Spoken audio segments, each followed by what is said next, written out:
Another quick story that really drove me is my stepbrother years ago, probably 16 years ago now. He was working on a job site and there was a front end loader operator that was backing up while he was on a cell phone, and he ended up running over my stepbrother. So I say the story like this: he survived, but he didn't live. He was 24-hour care for like 14 years. Welcome to the Canary Report, the podcast where risk leaders, safety professionals, and operational executives come for real-world stories and smarter strategies to keep people safe. I'm your host, Michael Zell. In each episode, I sit down with exceptional leaders who are transforming how risk and safety are managed. Whether you're a leader of a nationwide EH&S program in a high-risk industry, or you champion workplace safety across 200 retail locations, this podcast is for you. Let's get into it. Welcome to the Canary Report. I am your host, Michael Zell, founder and CEO of Yellowbird, the most trusted solution in delivering safety programs nationwide. Joining us today is Jim Ruggiero, Director of Safety at EDIS Company, a regional leader in construction management, general contracting, and development consultation. Jim is a fantastic individual. We'll learn all about him today. He's got over 40 years in the construction industry. He's been a leader from everywhere from in the steel construction and steel workers in, union and industry, as well as parts of the Delaware state safety programs. He is an educator. He is a wonderful human being, and I am delighted to have you. So welcome, Jim, to the podcast. Thank you, Michael. Thank you. I appreciate it. Thank you for the offer. Of course. So you and I started this conversation, and I stopped you because I want to talk about the most important thing that we have to talk about today, which is being family. And from my perspective, nothing that we do, nothing in this industry, nothing in life really matters without having a central foundation of family. And so tell us a little bit. You're going to give us some good news, which I'm excited to hear. But before you tell us this good news, tell us about your family as a younger man, where you came from, and kind of the journey of your life, as long or short as you would like, Jim. All right. Yeah, thank you. So I grew up in a small town in Delaware. The town's called Ellesmere. And I grew up, I have an older brother. He's 11 months older than me, 11 months to the day, by the way. And my mom, hard worker. So she was a single mom at 4 years old. She started being a single mom. And, she made sure that we were close family. Like we communicated a lot, but we understood at an early age how hard she worked to do what she could to provide for my brother and I. So she instilled a foundation of not only work ethic, is just my mom was a special person. Like she cared, even though we didn't have a whole lot, we didn't have a whole lot of means. She would do what she can for others that also need it. And I mean, some things as simple as as food. If she had an extra, I remember times where a neighbor was going on a job interview and she needed, a pair of shoes to wear with whatever. And my mom would be that person that would, fulfill that need. So she set an example. Not only work ethic, but caring for people around us, because she knew how hard it was, right? She was living it. And and she was living that. So that's kind of how I grew up. That's fantastic.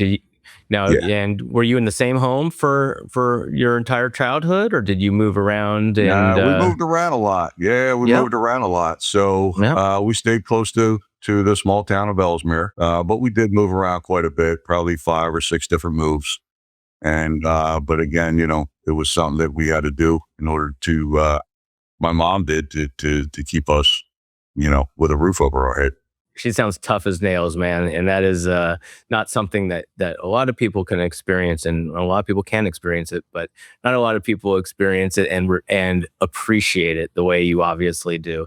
Were you able to stay in the same schools and kind of keep your same community and so forth growing up? And so, although you had to maybe move your households, were you able to kind of keep your foundation of your friendships and your community, church, or whatever you were into and so forth? Absolutely. Yeah. Thanks for asking. Yeah. So we were able to stay in the same schools, in the same school. Sorry. So we were able to go, first to eighth in one school, and then, ninth to 12th at the same high school.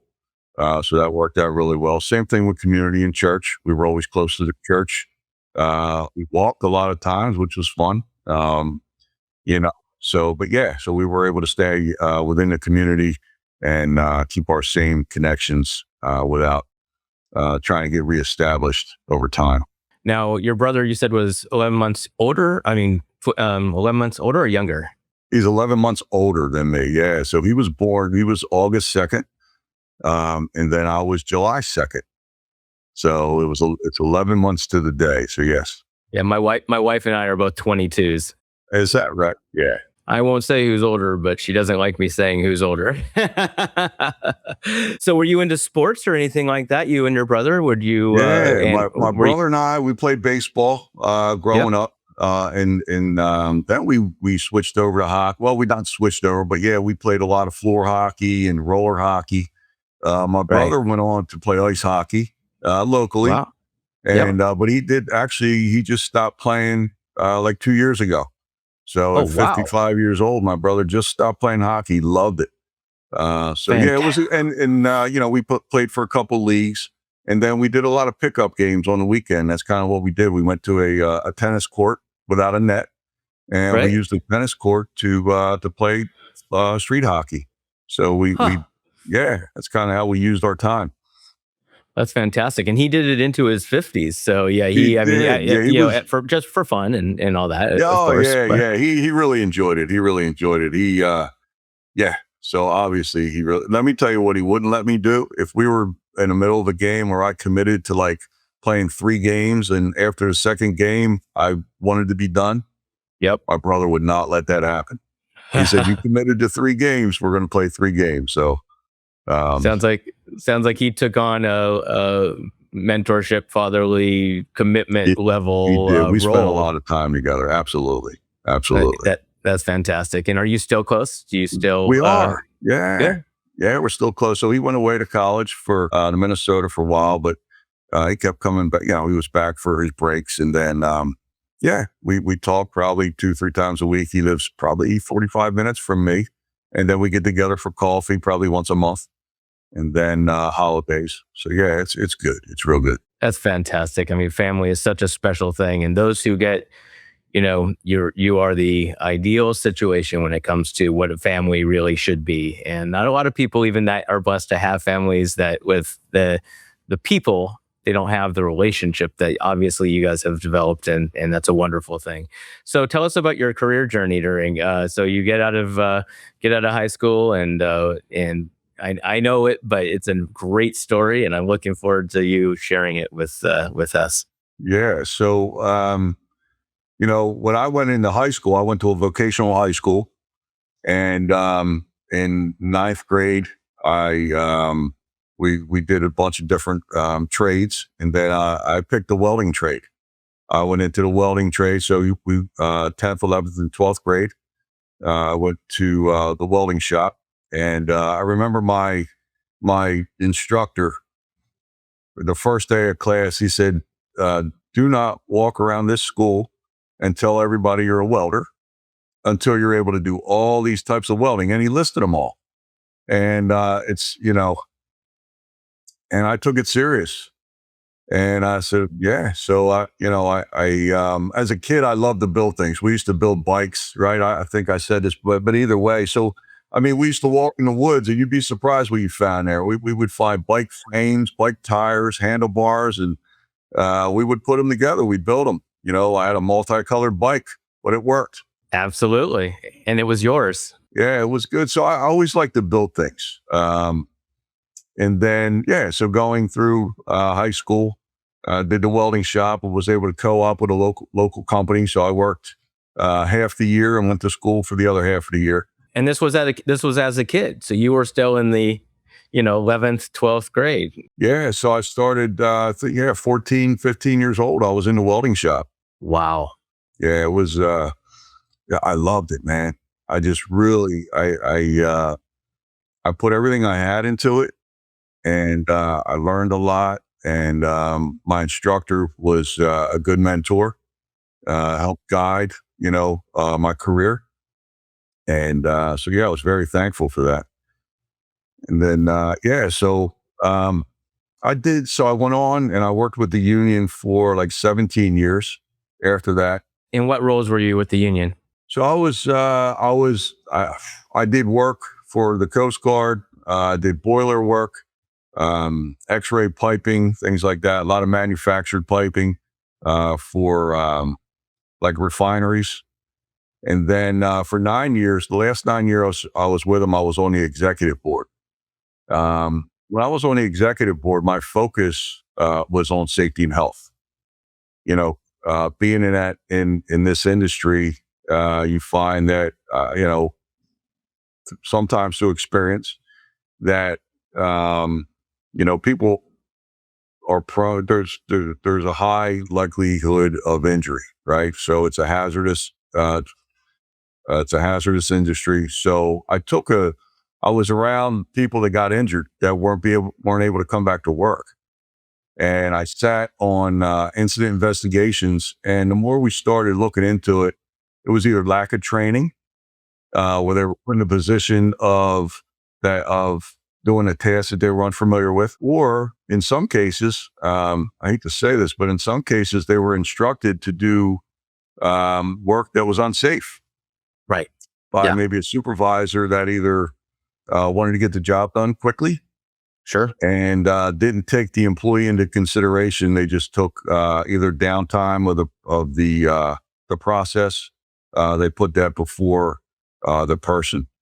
So my responsibility was to step in and say, hold on, we got to follow the processes, whether it's lockout, tagout, confined space entry, hot work permits. Let's follow the processes, follow the law for one, and two, let's make sure that the people that are doing the work have the proper tools, equipment, and training that they need to do it, so they don't get hurt. Because I've seen it. Um, Another quick story, that really drove me, is my stepbrother years ago, probably 16 years ago now. He was working on a job site, and there was a front end loader operator that was backing up while he was on a cell phone, and he ended up running over my stepbrother. Oh my goodness So gracious. I say the story like this: he survived, but he didn't live. Yeah. He was 24-hour care for like 14 years. That was hard to watch. That was hard to be around. And when Absolutely. you start looking at those things, man, I just thought, you think of the ways that we could do to prevent. What could we have done to prevent this?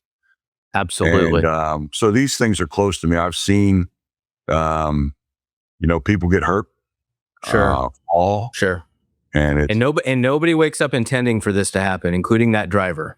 That's the thing. Nobody wakes up intending for that to be their worst day. And that driver and your stepbrother, that is their worst day. And nobody wakes up thinking that's how that day is going to go. No, that's exactly right. That's exactly right. So that really drove me to that, being on the executive board. Then I worked for Delaware State OSHA for almost 7 years, 6.5 years. What was that like? So state OSHA, you've got your federal requirements and you've got your state requirements. And like, give us a little overview at the state level of what it looked like at Delaware State, just from a high level, inspections and who you reported up to, and kind of the things that were, important for you to be successful. One thing about it was the consultation service. So if anybody's not familiar, so there's a federal compliance officers, and then there's a consultation service, which all the states have available to employers. And I was on that side, and that was a more of a proactive approach to safety, right? So well, first of all, when I got there, a friend of mine told me a long time ago. He said, when you get into a career, you should know everything you can about it. Read about it, get the magazines, go through. So know everything you can. So when I got in there, they would send us to the OSHA Training Institute in Chicago, and I traveled there many times over 6.5 years, and I was the guy in class that followed along, right? So I had my book with me, and whatever topic it was, I was highlighting, I was writing notes, and I would really want to dig into not only the regulation but the layers of interpretation, right? To try to understand what they're trying to say, but also what I really enjoyed was bringing my experience in the field, right, and the compliance portion of it in order to be proactive, right? How can we solve this? Being a problem solver with the contractors that we're working with. So I would go into either a manufacturing facility or construction site, and we would sit down and look at maybe there are 300 logs. Is there a trend, right? Are we, what can we do to help eliminate or reduce injuries on the job site? So I was very intrigued by that. For one, it's my passion. Two, being proactive is much better in my world, in any world really, than being reactive because, yeah, you're preventing. I like the idea of preventing or do whatever we can to prevent, right? So that was 6.5 years worth of doing that. And I built a lot of good relationships, worked with some companies in the state of Delaware that were able to achieve what's called the Safety and Health Achievement Recognition Program through the state of Delaware. And which they reduced their injuries and illnesses. So that was exciting to me to see those numbers go down and to know that the people that they were working with, they were actually investing in the people. Yes. How did these locations, get chosen from, you're there to help, you want to go out, you help them find the areas of opportunity to improve. How are the given opportunities, the given clients, whatever you'd like to call them, how are they chosen? Like how did you end up there? We would do promotions. Like we would call them interventions, right? So we would find a day or two or three, whatever, during the month and get in a car. And we would have a list of high hazard industries. And we would go knock on doors. Hey, how you doing? I just want to introduce myself. I didn't know if, you knew that this service was available to you at a free, it's free. It's your tax dollars at work. Give them a little background. And so a lot of it was just going, knocking on doors and just getting personal with each company. It's funny you should say that. So at Yellowbird, we actually, when you just described that, high hazard industries, known risk, available consultative services, we're not free, but we're also not government. And so for us, and we do promotions and we try to make ourselves known. It's actually a very similar process. I mean, what you just described is what many of our sales folks and our marketing folks do for work, which is quite interesting to think of a government program that does that very similarly to ourselves. Did you ever have challenges with folks? I always say I don't know if I would trust the IRS to come and help me do my taxes. Did you have people lack trust to let you come in and kind of be helpful? Yes, absolutely. And that's something that we had to try to give them that information early to say that the consultation service is separate from compliance and that the two offices don't interact, that it's a voluntary service and that it's confidential.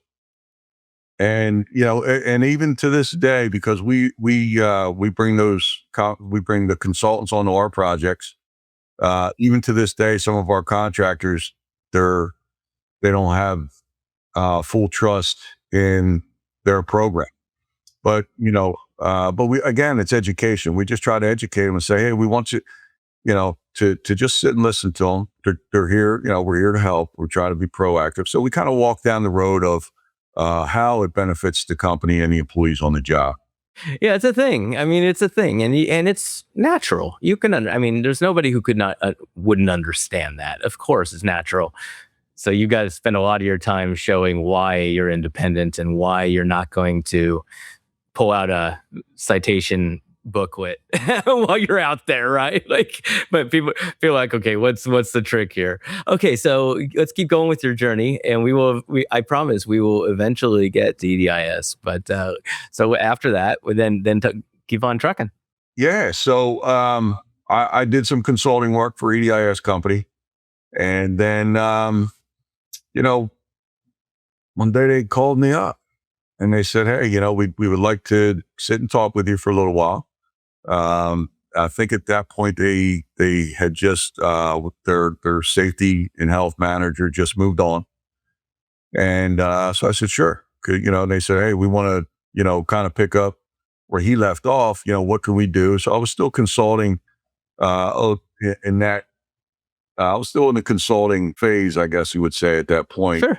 Yeah. And then it was probably a month or two later, they called me back and they said, hey, we really want to talk to you. Let's sit down and talk. So, I just remember it always being a great company, with great leadership and great ownership.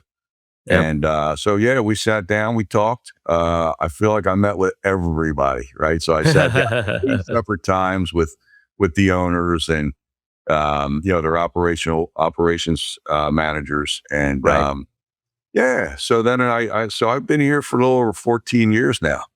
Wow. Yeah. I've been here That's over 14. fantastic. Yeah. I report directly to the CEO, one of the owners, Brian Sabatino. Yes. Fantastic. And so tell us a little bit about the business and what you all do. And then I want to take it down the personal route a little bit, but let's first, let's talk about what you all do as a company. Tell me about EDIS company. Yeah. So EDIS company is a family business. It was founded in 1908. So it's a 5th generation company. So of course, been around a little over 120 years. A lot of commercial construction, schools, libraries.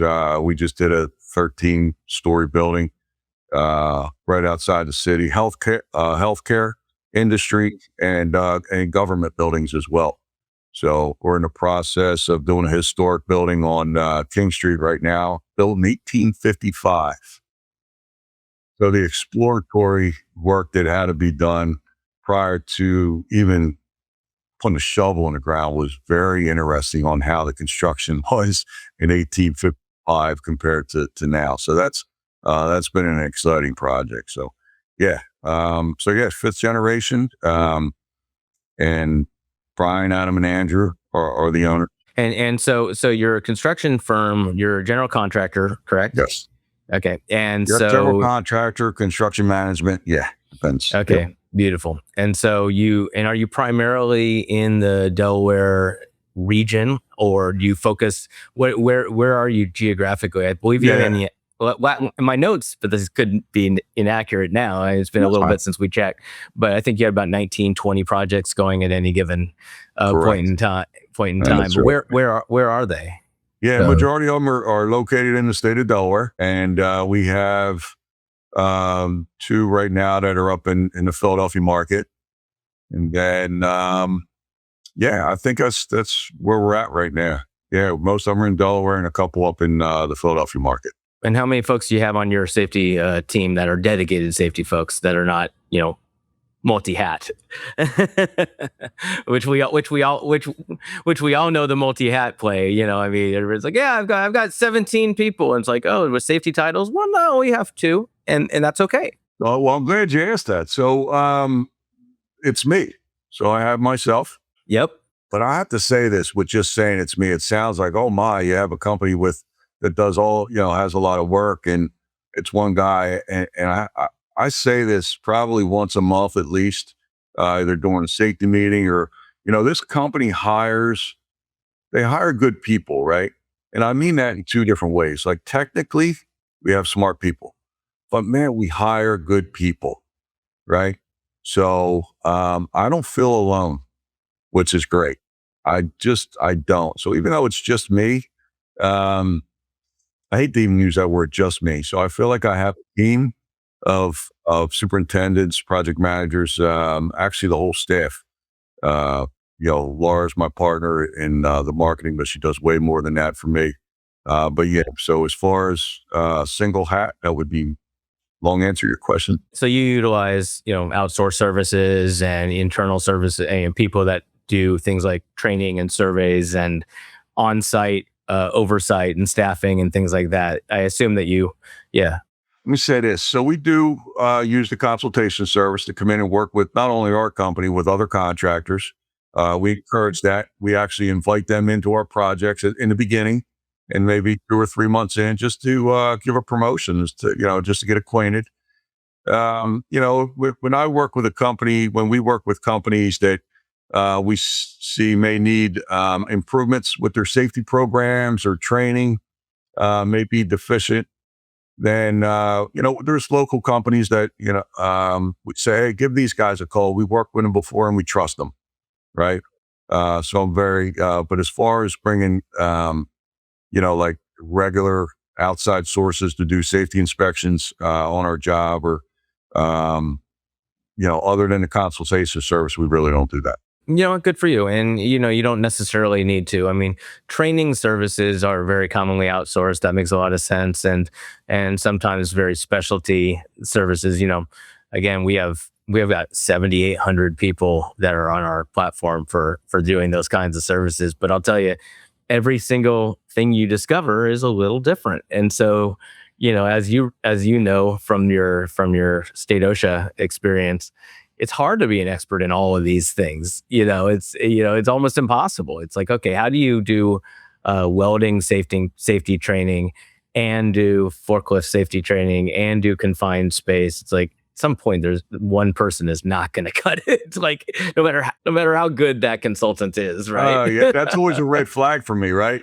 Like Right. that's a red flag. Yeah. I've had consultants call me and say, hey, if you need, I'm like, well, what do you do? Oh, well, anything you want, anything you need. I'm like, I don't know about that, right? And I'm the Exactly. chairperson at the Delaware Contractors Association, and Sure. if we're going to bring in a trainer Yep. to do, I actually interview the person. I Good. want to make sure that we get the right person in, giving the right information, right? Absolutely. So that's very important to me. So, Good for you. Good for you. It's something we take a look at. So let's back up a little bit and talk about your personal journey. So you and your wife of how many years now? My wife and I, it'll be 31 years. So it's 30 years. It'll be 31 years this June 3rd. Yes. Awesome. We met in high school. So we've been married 31 years. And we've been together for 37. More. Yeah. I'm not putting you on the spot here. She's not around, and she. Well, she'll eventually listen to this and be proud of you, and then go, you got our anniversary wrong, and we don't want that. So tell us about your journey, your life together. Has she been a homemaker, or did she work? Yeah, my wife, and we're both. We met in high school. She worked her way through college. She is licensed and certified X-ray technician, and she stayed with that. She actually did 2 jobs for a while. She worked at a bank, and then she worked as an X-ray tech. This was before we got married, so she had to work a lot of hours just to keep her insurance, right? And then she kept her licensing up as she worked at the bank, even though she wasn't in the X-ray field.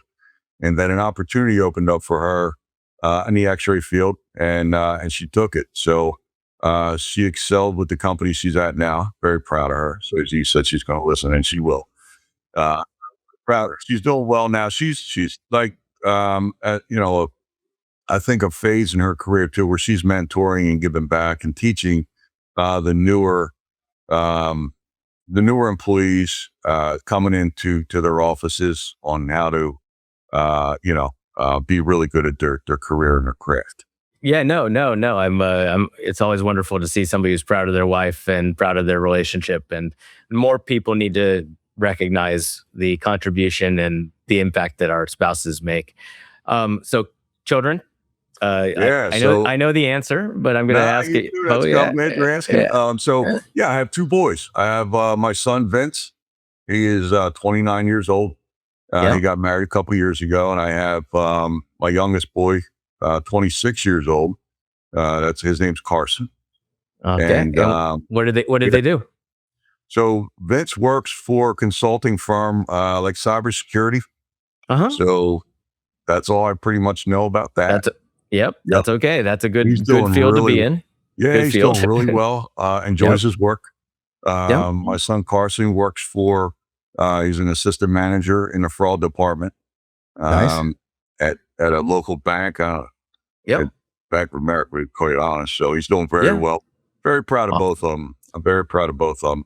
and And uh, and they're and very you close. and one of them got married Yeah. recently, and then I had a baby recently. So So that's where we December started 8th, all this. this is great, man. So December 18th, my granddaughter was born. Yeah, Awesome. Violet. Her name is Violet Page. And she's just beautiful. She, oh man, it is so nice. Like of course, she's on my screensaver for my phone. And like when Oh I'm yeah. having a day where I start to feel like, a little pressure. So I just look at that. It does help, man. It brings me down. I had a guy say to me the other day, I was in a conversation. I started getting a little elevated, nothing, just passionate, nothing. Everybody was fine, but he stopped me and he knows me. He said, "Hey, Jimmy, let me ask you a question." I said, "What's that? How's our granddaughter?"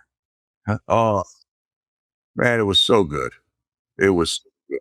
So that's been exciting, man. It's yeah, it brings you back to like reality, like things that are important, right? You start to look around, um, hopefully, and you start to appreciate things more, and you start to think about like what's really important, like what we're doing every day. Um, with people and for people make a difference. Absolutely. Well, I'll tell you what, man. I mean, seeing you light up talking about her, and I mean, it was the first thing you told me when you got on the line today. I'm like, wait, hold on, I want to talk about it on the podcast. I mean, being a proud grandfather, and you know, it's it's the chapter, it's the next chapter. You're such an accomplished man, and you've got two successful sons that you were saying that they're close. Are they geographically close? They're geographically close, yes. So my son moved. He's probably 15 minutes away from me at the most. At the most, and those boys, I call them boys or young men, right? Again, I want to go back to my mom. My mom instilled that in us a long time. When we greet each other, man, we greet each other with a hug, and even at 29, and we're not afraid to do it in public, right? Wherever we're at. And that's how we greet each other. And I see them doing that. And I said to my sons, I said, now I see what my mom saw.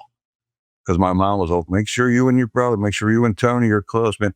And, not that you don't understand it, but I don't think I understood it. But now I got to watch them. I'm like, wow, now I see what my mom saw. And it's great. It really is.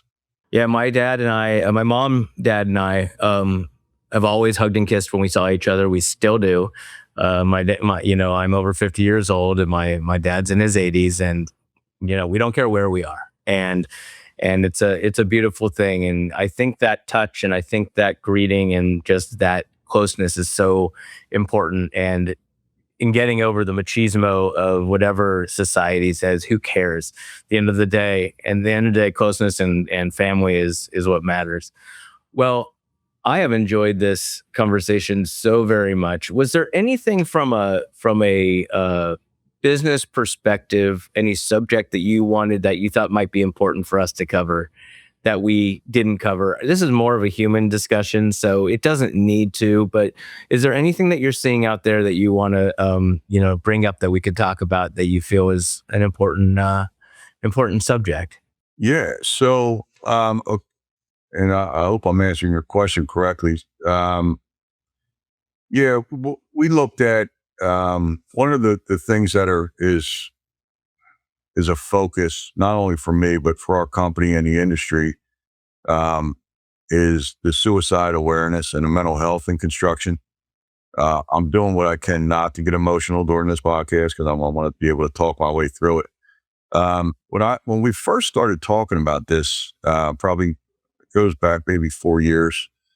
I did a training, and I don't even know if I want to call it a training. It was more of a session on the awareness of what's going on in construction and how we may be misunderstanding someone or we're missing something. I feel like we were missing a piece of communication. Um, and so when I first did the training, my partner, um, Laura, helped me with the presentation, and she sent me the final draft. I'm going to be honest here, and I took out the word suicide.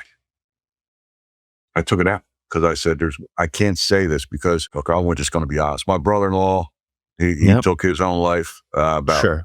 15 years ago or so, but and I've seen what that It's does to not it's only real. my family, to many It's people. it's real. Yes, Yeah, it is. absolutely. It is real. Yeah. And so when we got closer to doing the training or the informational session for our company, I was talking to Laura and I said, you know what? I have to say that word. Yeah. We can't ignore it because Right. how can you address it if you're not being honest? If you're not Right. saying the word, right? Yes. It's true. Um, so we put it back. I put it back in the training. Yeah. And ever since then, I don't want to be afraid of it. Um, I, I think it's something that we need to be aware of. That it's around us and it's Right. part of other people's lives that we may not even know or understand. But it's something that's been important to me for a long time. Yes. And I'm happy to be again part of a company that will allow us to talk about the health. When I was getting ready to do the training, I was sort of complaining, and I said to a guy that I used to work with, he retired now. I said, "Man, I don't think that I am qualified. Like I'm not qualified to talk about this." Right. And Right. he says to me on the other line, he says, "I don't think there's anybody more qualified than you." He said, "Think about this. For one, the guy, we love each other." Sure. And he says, like, I know you. I know your story. I know Right. your heart. Like, it's going to be received very well.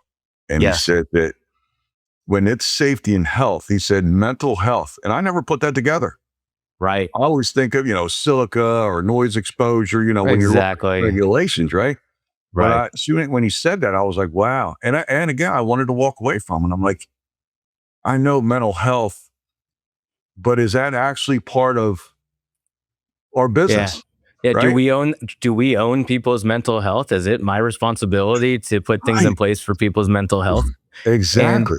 and the answer is yes. I mean, at It the end of is. the Yes. day, we need to create mechanisms and processes that protect people that are having mental health challenges. Absolutely. It's part of the job. It is. So It is. So it is. The answer is yes. yes, but it's Yeah. hard. It's the Uh, hardest thing we do. You can have eye coverings for welding, arcs. You can have, hearing. You can have airborne particulates. These are all finite. It's cause effect, right?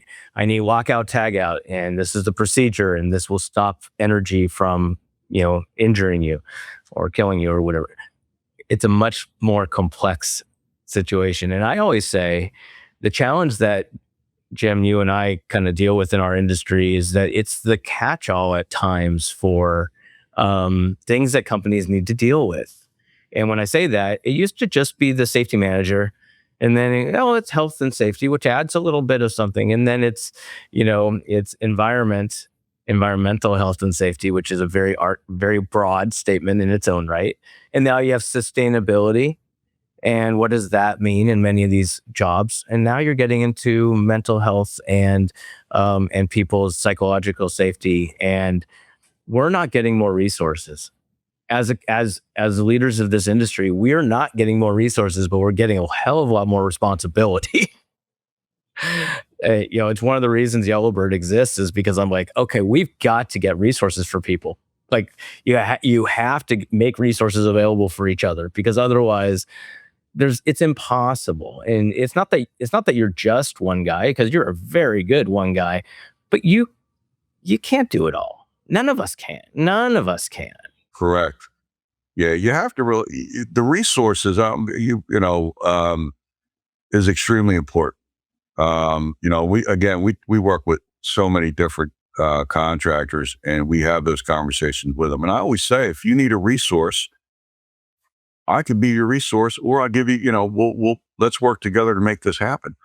In fact, we say this at our company, and we say, we don't know, like, our people come into work their whole self, right? You can have, you did a great job of putting a list together: lockout, tagout, confined space, fall protection, electrical lockout, tagout. Like, you can have all those things in place, your program, your training. But if somebody shows up to work and they're not focused because they have other things going on, or they're just say they're not focused, all those things can be in place. But if that person isn't concentrated on their task, that's good. That could be the root cause. And it's life. We all have been there. Look, we've all had disagreements with our spouses. We've had kids. I mean, in the last 2 weeks, I had my daughter get in a car accident. She's fine, thank goodness, but it was scary. She got rear-ended, and I saw her in a neck brace. And I mean, it's a scary moment when you see your baby, have to be checked out. We've had, I'm a CEO of a company, and, we have our ups and downs and, all the stuff. But what I do doesn't mean that if I make a focused mistake that I could kill myself or somebody else. And that's the difference, because all those same situations, if you're working with high voltage, or you're up on a scaffolding at heights, or whatever it happens to be, you do it every single day, but a little bit of a distraction or just not paying attention can be that's why the systems and processes are so important to try and safeguard people from themselves. Often, the human nature, which we've all done the stupid move on the ladder ourselves, even though we're in the industry, where you're like, what am I doing? Get down and move it over. Look, it's like, my sons tell me that. Yeah. They're like, Dad, what do you? I'm like, all right, yeah, exactly. Exactly. Well, Jim, this was an absolute, thank you for speaking on the suicide side of and mental health. It's in such an important part. There's a podcast, I don't recall which number it was, but I had an entire podcast on the subject of how, it's really a problem in construction specifically. And we're trying to put mechanisms in place. I'm actually going to try and get Yellowbird to become a resource network for mental health at some point. It's an important thing, and a lot of people don't feel they're prepared to be that person. Unfortunately, you're the most prepared, because you need to know each other. That's the thing. It's loneliness. I can't speak to it. I'm not an expert. I don't have the authority, but I can tell you that being there for the person at the time that they're most desperate is probably the most important thing. I would agree with that. Absolutely. 100%. Yeah. Well, on a happy note, the way you light up talking about your granddaughter, your kids, your wife, the beautiful family you've built, and God bless your mother, who obviously did a fantastic job with you and your brother. I'm very blessed to call you a friend, and thank you for being on our podcast today. This was one of my favorites I've done. Thank you so much. Thank you. That's it for today's episode of the Canary Report. If this conversation helped you reframe how you think about risk and safety, please do me a favor. Hit subscribe, leave a review, and share it with somebody who needs to hear it. We're building a new category of safety and risk leadership, one that's faster and smarter. Leaders who aren't just empowered by tech, but whose wisdom is accelerated by it. To learn more about how Yellowbird's cutting-edge platform is empowering leaders to solve workplace safety and risk challenges faster, smarter, and at scale, visit goyellowbird.com. Don't forget to subscribe to our Spotify, Apple Podcasts, and Yellowbird pages to stay up to date. Until next time, lead with clarity, know first, and act fast.